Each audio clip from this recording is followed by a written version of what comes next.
And hello. So for those of you who don't know me, I'm Hannah. I'm the assistant director here at the Blue Hill Library. And I'm very happy to welcome you all today to another installment of A Touch of Maine, which is a program we've been doing in conjunction with Parker Ridge. So big thanks to Parker Ridge and Alma for helping us put this together and bringing this idea to us. Each week, we've been featuring different speakers from our community just to share a little bit about themselves and their story, their connection to the area. And we're really happy today to have Denny Robertson with us. Denny is, he needs no introduction. He's got great stories, as we all know, and he's served in the fire department and as harbor master, in addition to just many, many other wonderful ways in which he's been involved in the Blue Hill community over the years. So I won't go on and on. I'll let Denny take it from here. And Denny, if you want to kind of introduce yourself and share a little bit about, who you are, and maybe then launch into kind of what it was like to grow up in the Blue Hill area, and anything else you want to share, that'd be great.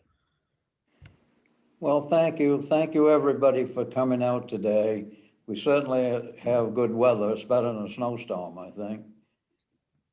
And it's an honor to be here at the library with learned neighbors that can keep me straight. When it comes to computers, I know one thing about them only. They do indeed have a middle finger, and I cannot run them very well. So thanks to Hannah, I'm getting by. I've lived in Blue Hill all of my life, almost. And I hope I've got a while longer. But born here at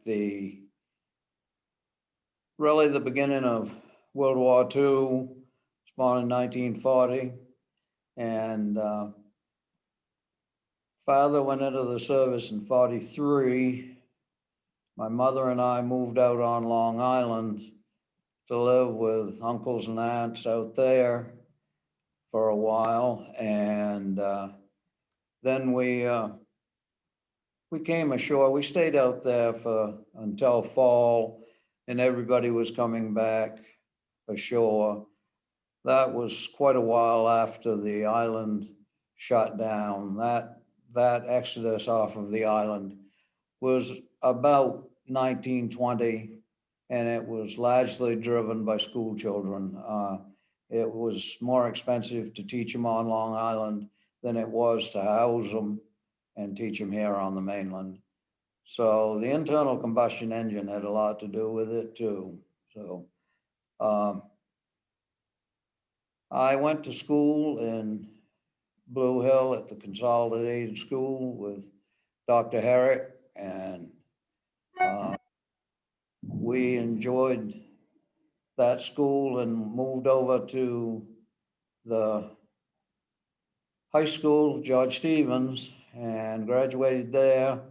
Then he chose to go on further education, and I did, but I did it on the deck of a tanker. I sailed in the Merchant Marine for 3 years and came back home and got married and moved to South Blue Hill.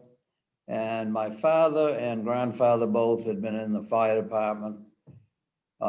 Grandfather was a child member in 1910, and Dad was chief for 13 years. And I've only been in the fire department for 65 years. So it's been a wonderful trip. Been on a lot of committees in town, seen a lot of good things and some questionable ones, but I think Blue Hill Hospital has always been a wonderful thing, has brought us a great legacy, and the library is equal in that thing. We're so lucky to have a facility like this here. I've had an opportunity to gather and collect quite a lot of historic data about the town and some of the things that were done here. Been on a lot of committees and been able to work with others on on several of the cemeteries, restoring them. We always must take a lot of caution in our future. So I've fixed them up. We have got extra blankets in the South Blue Hill Cemetery, so for winter days, we can keep warm in the future. I've been in on restoration with some wonderful people, very talented in the town. Central Hall was a thing we worked on. I've had the opportunity to work on South Blue Hill Baptist Church. And it was a great opportunity. I think during our youth, and Dr. Herrick may want to say a few words about this, but there was simple, basic things we did in the winter months during school years. They used to shut the streets down around town, down over Pleasant Street, onto High Street, then down onto Mill Street. And if you were lucky enough to keep the sled going, you could go right down across Main Street and out onto Blue Hill Bay. And it sounds dangerous with today's traffic about going across Main Street. There were only 3 cars in Blue Hill, and all 4 of them didn't run. And so we used to do that. We skated a lot. Where the tennis court is now, there was a skating rink there. We skated down to the golf club pond. That was a great deal of fun. It was just outside of town, but it was safe. And that would pretty much sum up what we did in the winter months. We climbed the mountain religiously, and then we fished a lot in the spring. As spring came around and the fishing season opened, we'd go to Petersbrook or Bragdonsbrook, and we'd either walk to those places or ride our bicycles. And we had the good fortune of someone in the family, usually was a hunter or a fisherman. I had lobstered with my father, and I fished in the bay commercially for 27 years while I worked elsewhere. You kind of had to do what was available. There was not any industry to speak of here, and you did what you could. And if you didn't kill it, catch it, or dig it, you didn't have much to eat. And vegetables weren't that big a deal because people canned and they had gardens and they did fine. Meat was expensive. There was an abundance of deer and rabbits, ducks, and it was an important part of survival. And it was enjoyable, and we learned how to do that from family members. I think I had done numerous jobs as I went along. When I was first married, I drove truck a little bit for Kendall Hodgson and hauled wood, and then we hauled wreaths to New York or somewhere around Christmas time down in the Long Island district and into New York City, down into the flower district, where we dropped them off to wholesale outfits. Most of those people down there hadn't seen anything quite like us up close before, but we did our best to impress them. And I had the good fortune of going out to Woods Pond and worked out there harvesting ice. That was a short job. It would only be 3 or 4 days. And usually it was late in the winter when the temperature would get down below 0. And you had to move the cakes. They came up on, they were sawn on the pond, pushed up a channel, and then they were picked up by a conveyor that dumped them down into the ice house. And it was, they were heavy. They were about 350 pounds. And when they hit down in the ice house, you had to keep them moving. If you stopped, they'd freeze down. And that was quite a grueling experience to get them moving. So I did that for a few years. I lived on off of Mill Street onto Angel Avenue on Devil's Half Acre. That's where Father's house was.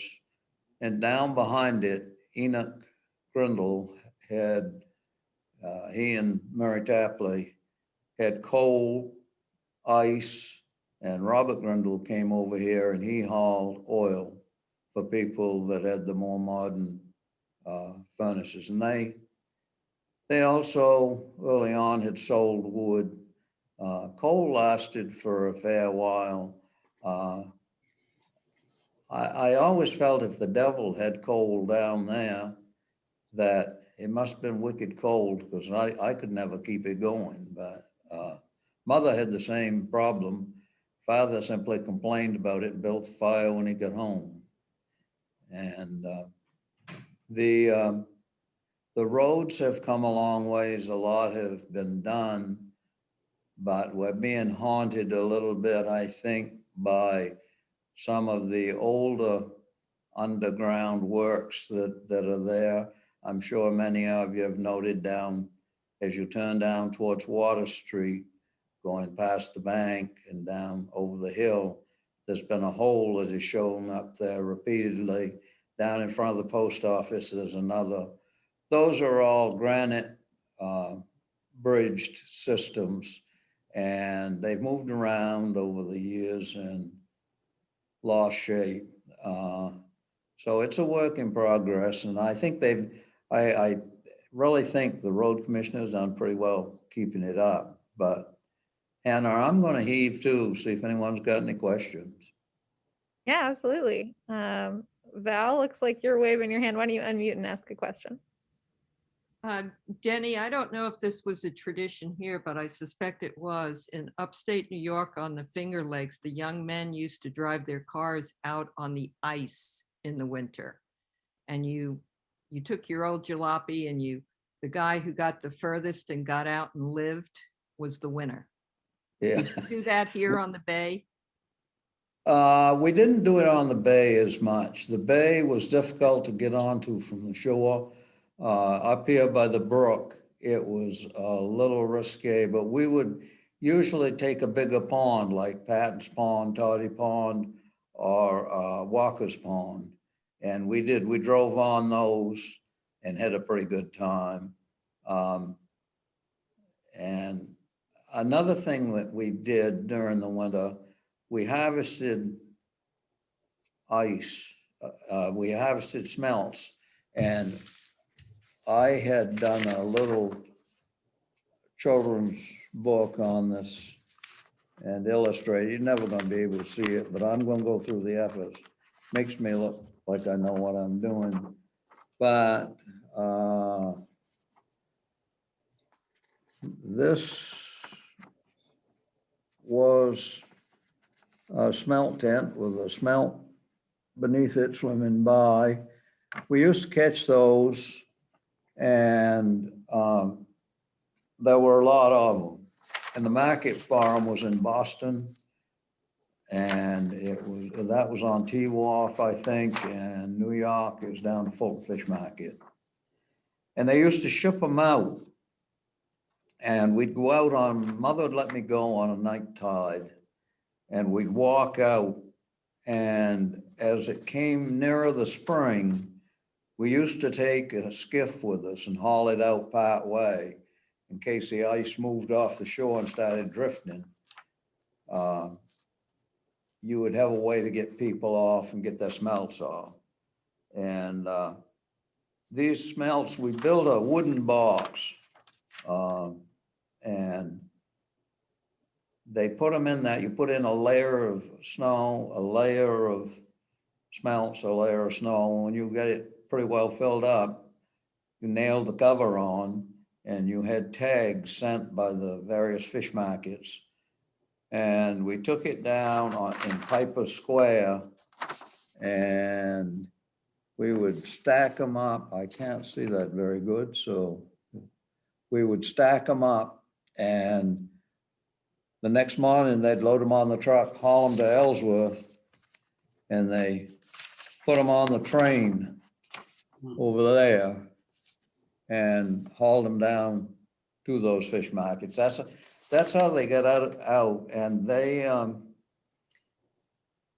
I remember, I think it was Archie Candage had one of the biggest catches we had seen that one particular year that I was fishing with Father, and everybody couldn't wait for him to get his check back to see how much he got. I think he got $8.57. And so you can see it was a lucrative enterprise. And they used to do that. We'd catch tomcod and flounders at the same time. Those usually went for food at the house. And sometimes you'd sell them to a store or something like that. We had fish trucks that used to come around town. Howard Morrison was from South Blue Hill. Johnny Dunbar was from down in Southwest Harbor. And they used to come up with a variety of things that had been caught offshore. And that was an important part of it. And there was some delivery trucks where they might be a store, and they had this vehicle that went around to see if you wanted any produce or any fish, meat, or anything of that nature. They'd go around from house to house. Can't you imagine that would really thrill the health division of the Worlds now? I think they might get upset by that, but so that was a thing we did. I had out where the airport is on the Ellsworth Road, just past the pot farm. There's my grandfather used to have a garden out there, and he made a big garden with a neighbor, and they raised beans and potatoes, and then an assortment of other vegetables for canning. And he had a Fordson tractor. I used to ride in his lap, and we plowed that. I basically just sat there. It seemed a lot safer to me. And I think there are black flies out there that used to be 4 inches right between their eyes. It wasn't a task that was very much fun, but I think we lived well. I suppose by some standards we were poor, but I never thought so. Mother always had food on the table. I've eaten enough Cape Cod turkey and pork scraps to keep Standard Oil New Jersey going for years. It's kind of greasy, but it went down good. And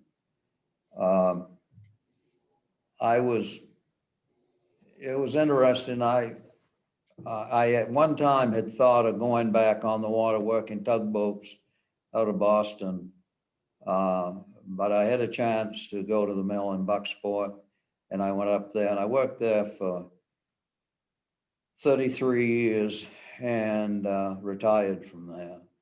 And it was good, and it was interesting too. I was reading one of Rob McCall's books, and he noted in there that in 1961, state of Maine rose the price you paid for labor and by the hour, and they got it all the way up to $1.25. And it was a relief because it right up until just recently, it was just about the same. I know the year I went in the mill in '66, and the year before I made $2,000. And I did everything, all of the things I've been talking about that time. I was married and I was lobstering. I was hauling by hand out of a pea pod, and I'd do that nights, and it was a few extra dollars, and I continued to do that throughout working in the mill.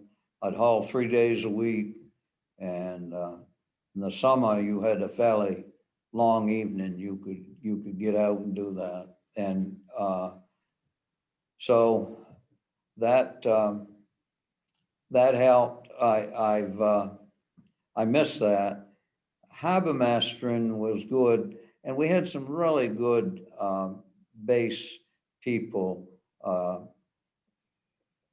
Gordon Emerson's father, Hart Emerson, was the first harbor master of the new generation. Years ago, they had a wharfinger, and that was back when the sailing vessels were coming into the wharf down back of the firehouse. And the wharfinger, if they left products on the wharf like bricks, after a week's time, they charged a penny a brick, which was a substantial amount of money. If there was a brickyard right straight across from the wharf, down back what some people may know as Tom Perkins' house, right down back there, that you could still find shards of bricks down there. And that was quite an industry for a while.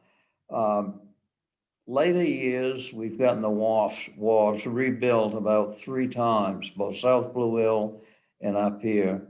And they're in real good shape now. We have quite a lot of lobster boats that are fishing out of here. We've got between 40 and 50 boats, which have stern men and are stern people. And they do a pretty good job of keeping that industry alive. The last few years have been a little bit down. There was some impact from the pandemic, as well as any other job that's going on around here now. And it was, the pandemic has been, people like Dr. Herrick, myself, will remember when, I'm sure some of you can as well. Polio was a big thing. And I can remember when we were in grammar school, there were 2 students that were surrendered to an iron lung. And the one thing they wanted was one of the new modern portable radios that they could have so that they could listen to Sergeant Preston and things like that. And I think we brought pennies for a measured length of time until we had enough money to get that. And that wasn't like the pandemic. It wasn't, I don't think, as grim or as far reaching, but it was similar in a lot of ways. It was a hardship. There were a lot of things that arose. They didn't want to swim in after July in freshwater ponds. I guess, as I can figure, parts were supposed to start falling off here if you did that. I never could see what it would do, but we couldn't do that. And that was back when if you ate lunch, you had to wait an hour before you go swimming. Well, the tide is notoriously impatient, and it goes out, and that would disrupt things. So we didn't always mind that one. We just kind of slipped in the water and swam. Swimming was a big thing down here in the bay. It was a big part of what we like to do. And we all worked around on different jobs and projects. It might be picking berries and selling them. I know I caddied for a few summers down to the country club. You got 50 cents for 9 holes, and usually you get a tip, and people were pretty kind. And that was just a few bucks. I remember one summer, I was in the Boy Scouts at the time, and we used to go to Camp Roosevelt. And it cost $27 to go up there for a week. And I worked all summer long. In the last week in August, I had enough money, I'd go to Camp Roosevelt. So that was a little bit like what it was like. Marilyn Hinckley's was alive and well, and as it is now, and it was an important part of our life for shopping. McIntyre's Market was down next to where the toy store is now, and we used to go there, and there was always the people that had stores and businesses were so kind, because you had to go by credit. Nobody had enough money to pay attention, and it was just it was not that long after the Depression, and things didn't change, as we all know, for a long time. And Hannah, I'm going back and see if anybody else wants to shut me out.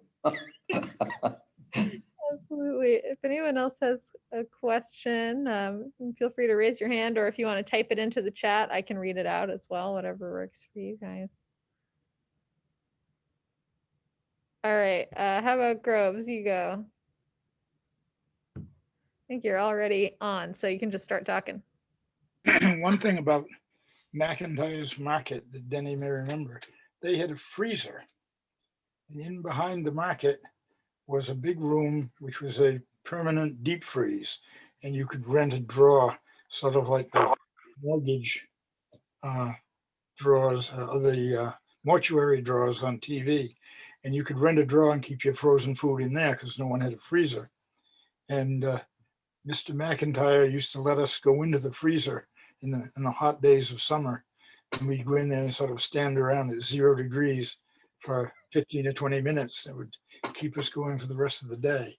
And that was the big thing about McIntyre's Market for probably in the early 50s. That was a big deal. It was a big deal, and everyone right in the village did it. And it was interesting, if you went outside of town, if you went down to East Blue Hill, Fred Green had a store down there. Sylvester's store was down in South Blue Hill. There were stores all around. Where my house is now, they had a store there for a while.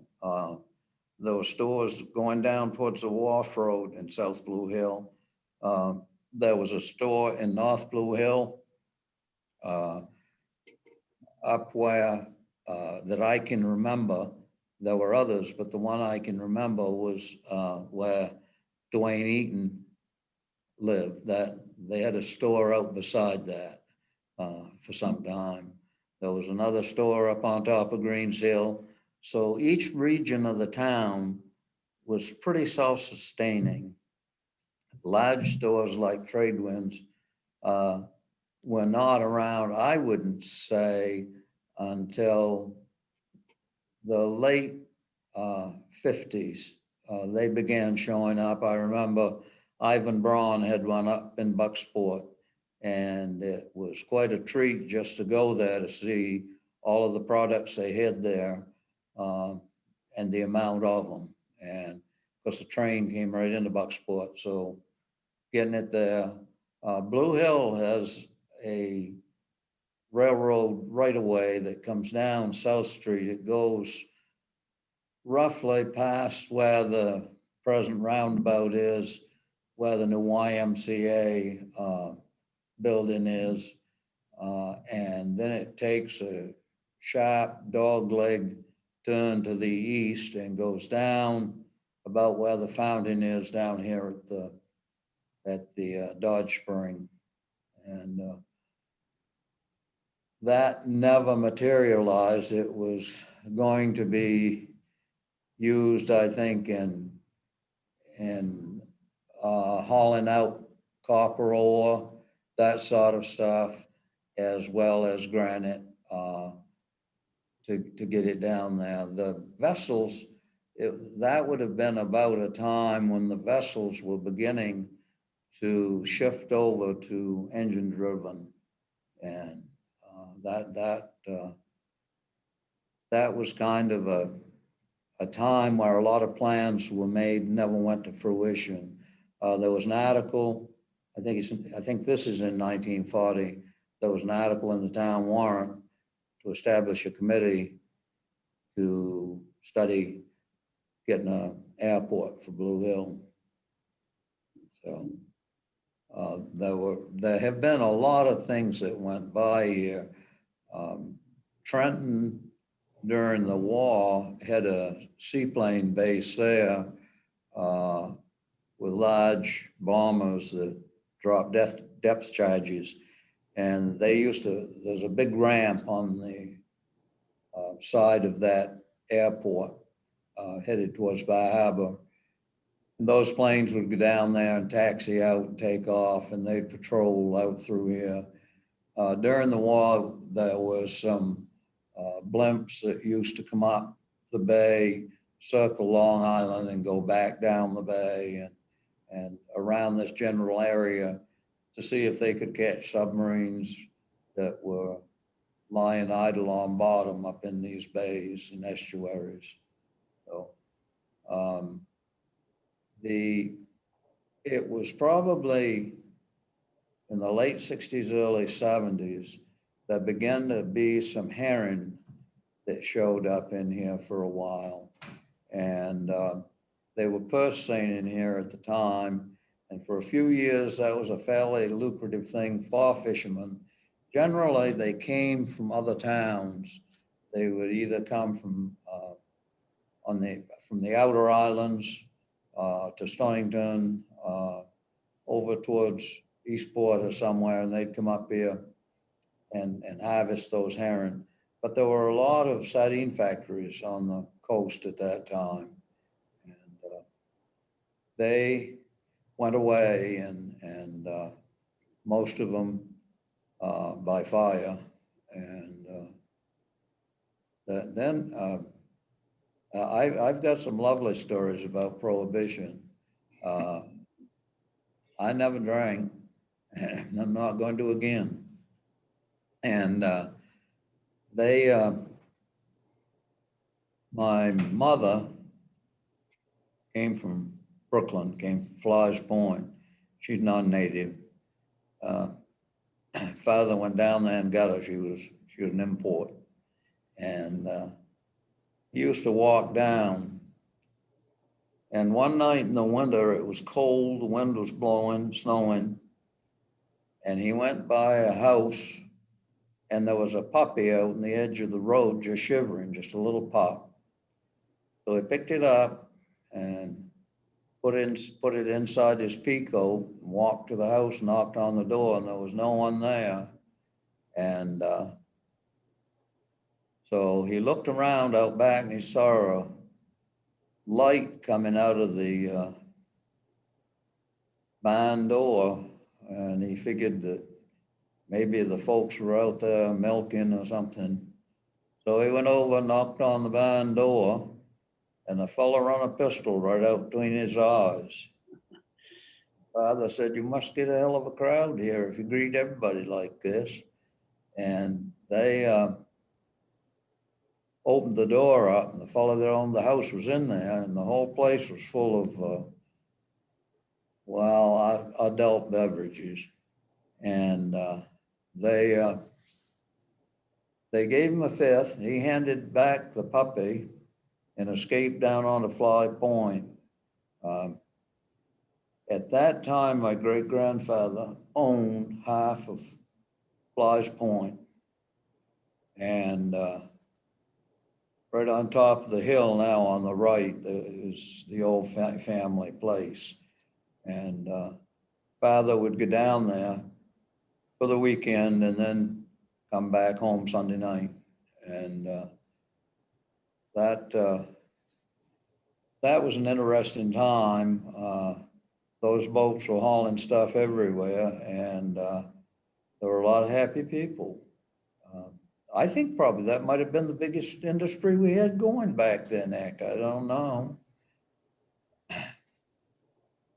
So.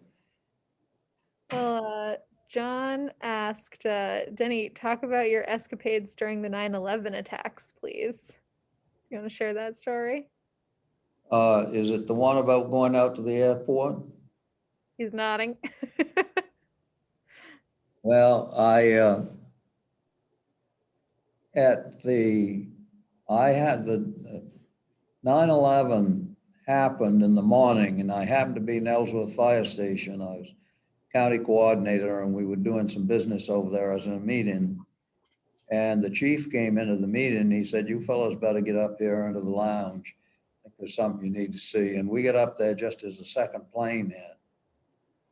And at the time, it was civilian defense back then, and I was on that. I was Blue Hill's representative. So I got real concerned, and like everybody else, all the rest of us did the same thing. We sat glued to a television set to see what was going to happen. Was there more coming? And I really wanted to go down to New York. I didn't. I figured I waited 2 months before I went down. I figured the losses were for the New York emergency staff, and they were going to take care of it. And they were on the watch, and they wanted to clean it up right. So I never did go down. When it came evening, there was a call that went out, and a presidential decree that said, in Homeland Security, that we had to check all airports to see if there were any other planes, helicopters, or what have you, in any small airports that were planning to do some other. Was this going to continue on? So Ralph Pinkham called me up from over at Hancock County EMA office, and he said, "Can you go out to Blue Hill Airport and check and see if there's any planes out there, and if there are, get the numbers of them, and let us know." And he said I would go armed. I went armed, and I took a roll of toilet paper too. And I went out, and I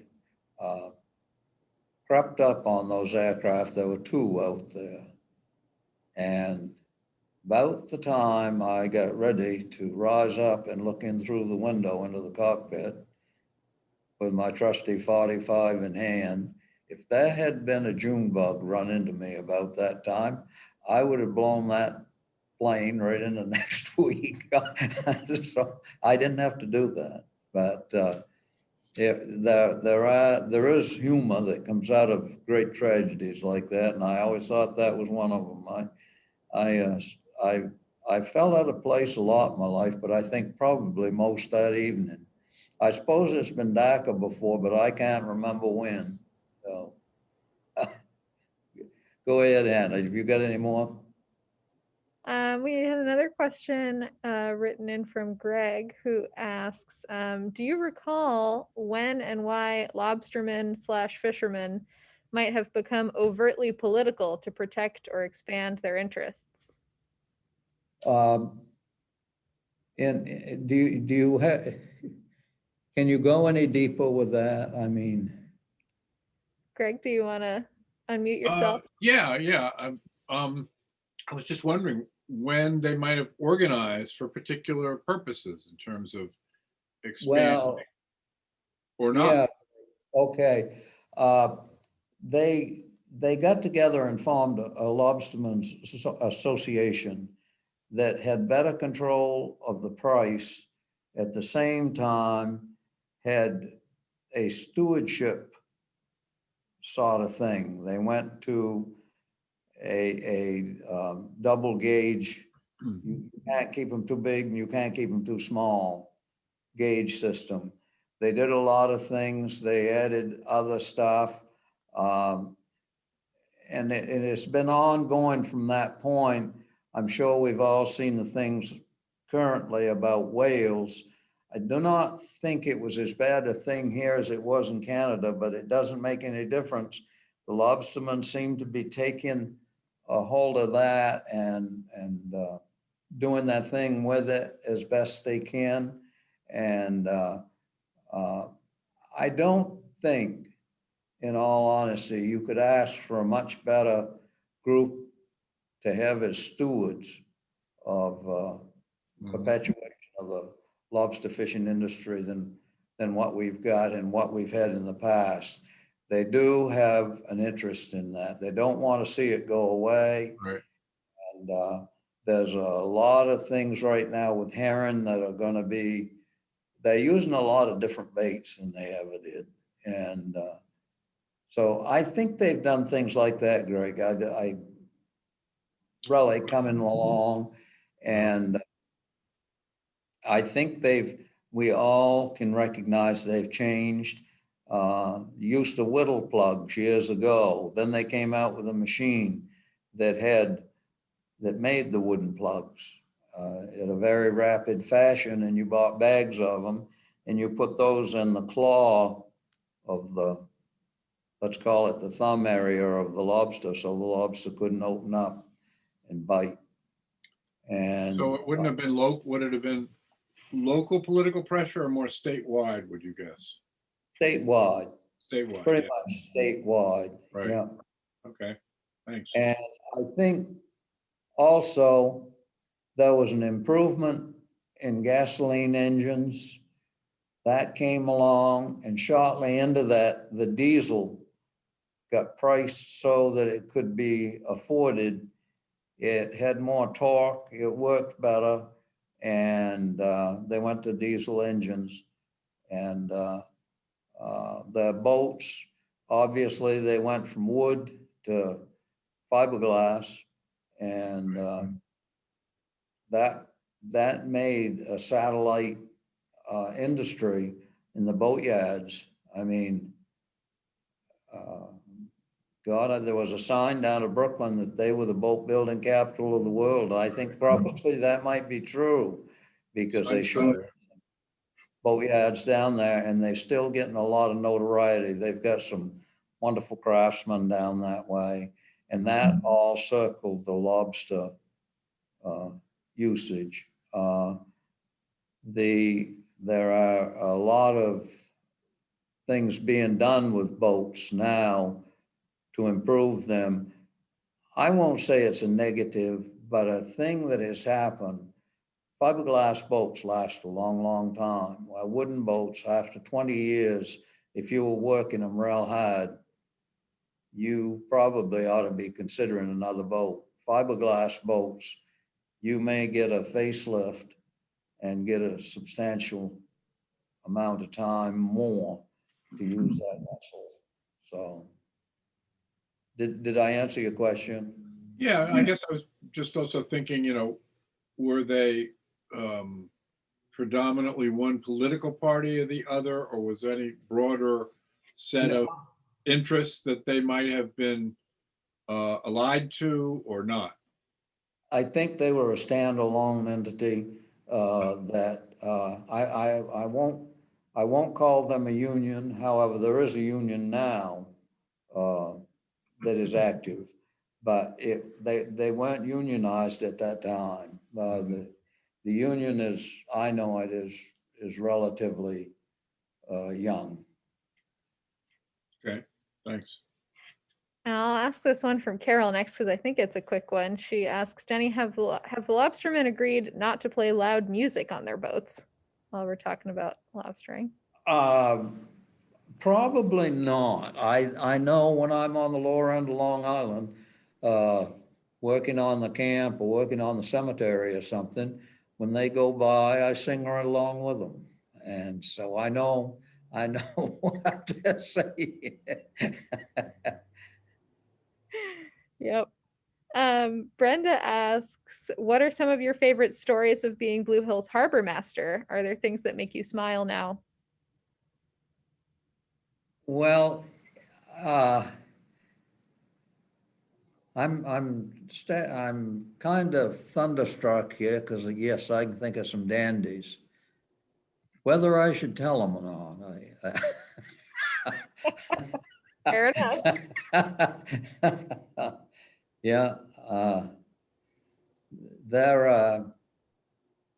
are things that you see that are almost like miracles that a boat goes adrift and for whatever reason, it just doesn't go ashore. There are a lot of stories like that. It gets caught in an eddy or something. And there's no reason it shouldn't have been kindling wood, and it comes out of it without a blemish. And the harbor master thing has been, I think I've done it since 2005, and the support that we've gotten from the townspeople at large, and a lot of those townspeople never had a boat, never will have a boat, but they help.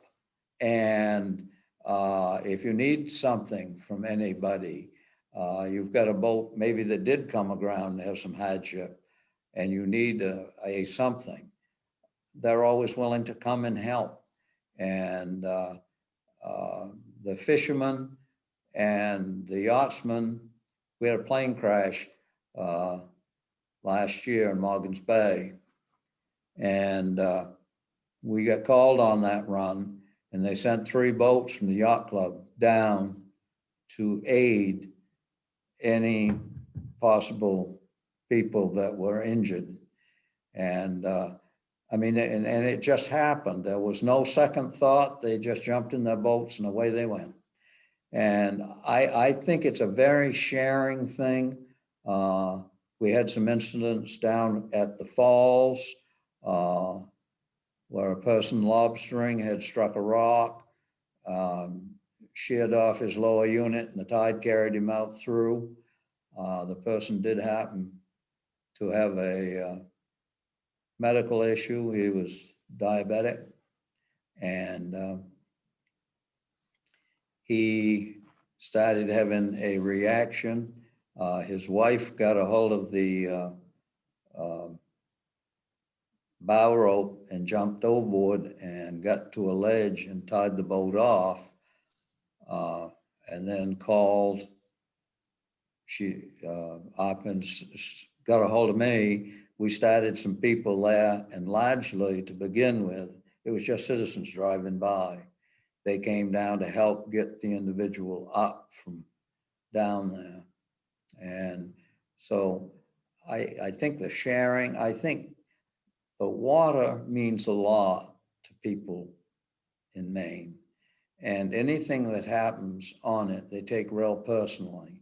And I think we get a real good return on investment there with that help, because there's so many talented people in this state that just come forth.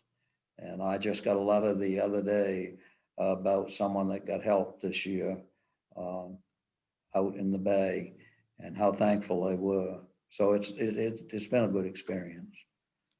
Back to you. Oh, that's great.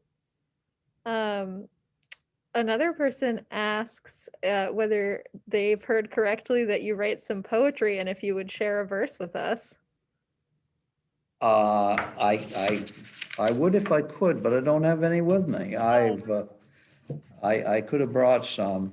That will be another explosive meeting, I guess. But no, I was reading some today, and I've got some funny ones, and I've got some tragic ones, like the Boston bombing, the 9/11, and a number of different things.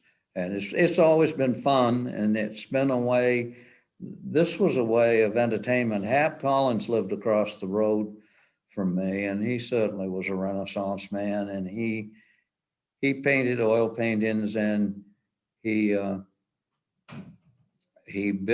a mason. He built furniture, he built boats, he did everything, and he wrote poetry, and he loved Robert W. Service, and there is an outhouse story, and I can't remember the title on it, but that was usually something that he didn't read down to church.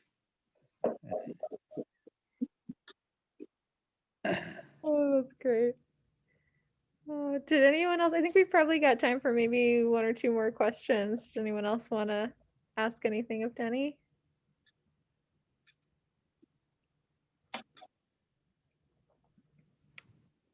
Mark, did you want to speak up? You can unmute yourself. Denny, for people that you mentioned, you mentioned there are plenty of people around here who feel connected to the water, but just don't get a chance to get on it.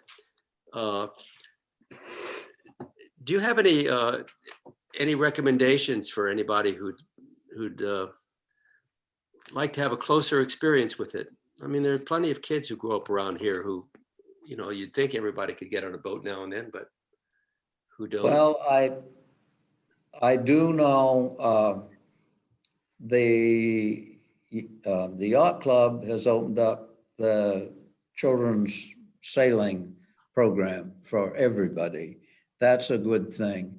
I know of someone that is working on a rowing academy, sort of, just to bring someone to the shore, let them get in a boat and go out. We have kayaks in town, and they do a great job. And you don't have to go out into the deep water or down off George's Banks or something. There's a lot right in these little coves and niches that are around town here that if you just go in the inner harbor, it's really good. One of the things that I have done during hunting season is row from South Blue Hill Wharf over at Long Island, and it's only a mile, and it's a healthy thing to do. And if you've got somebody that can just guide you and let you know the proper way to do that, perhaps go with you in a boat, I think that is a great opportunity. And it isn't trying to drive you to want to buy a $1 million boat or do anything of the sort. It is just something that you might find as a niche in times, especially like we're having right now, just to row up and down the shore. In the summer, if you've got a mackerel fishing pole with you, you can drag it behind you and row along. You're going slow enough, you're going to catch the mackerel and have dual enjoyment. And it's good to take someone with you just for company. Just wear a life jacket, get a little bit of guidance before you go, and always set up a plan for where you're going and what you're going to do, even as short a distance as you might be going. It might be from here to the firehouse and back, but someone ought to know where you are. And the water can be very impatient, as we all know, and things can happen to a boat. I mean, you don't know. We have not had blackfish and whale to any degree in the inner bays of late, but we sure have had a bunch of sunfish, mola fish, or headfish, whatever you call them. They just about the same length and depth up and down. the homeland will go and they will go up to upwards of 600-700 pounds. I know my boy and I caught one night that was sick out in the bay, brought it ashore to get it to the College of the Atlantic, and that one weighed 175 pounds. One of those comes up underneath a rowboat or something like that. It would be a total unexpected thing and rare as rare could be, but it might happen. And those are the kind of things that do. Playing up to the falls, those people that do that and have a lot of training, they obviously are very talented at that craft. But just to get a kayak and go ripping out through the falls the first thing isn't always a good idea. About 4 years ago, I had a young gentleman that tried that, and his boat filled and his kayak filled. He had his life jacket, but it was early in the season and he did not have a wetsuit on or anything to protect him other than his clothing. And I had to go down to the wharf to get my boat to come up around to get him in it, get his kayak in it, and then wrap him up in whatever rain gear I had. And he was headed just in the current of the falls out towards Long Island, pretty well out to the end of that spillway there at the end of that kelp bed. And so these things happen, but I think, Mark, it's doing the things you and I have talked about as far as just rowing around the harbor. I think that would be a wonderful thing to do with someone that knew what they were doing, and they could share with you some little tricks and techniques and stuff. Thanks, Denny. Well, I think that takes us just about to time. So thank you again for coming today and sharing. And yeah, I invite everyone, if you want to unmute yourselves even and give a round of applause, yell out your thanks to Denny. Thank you, both of you. That was fun.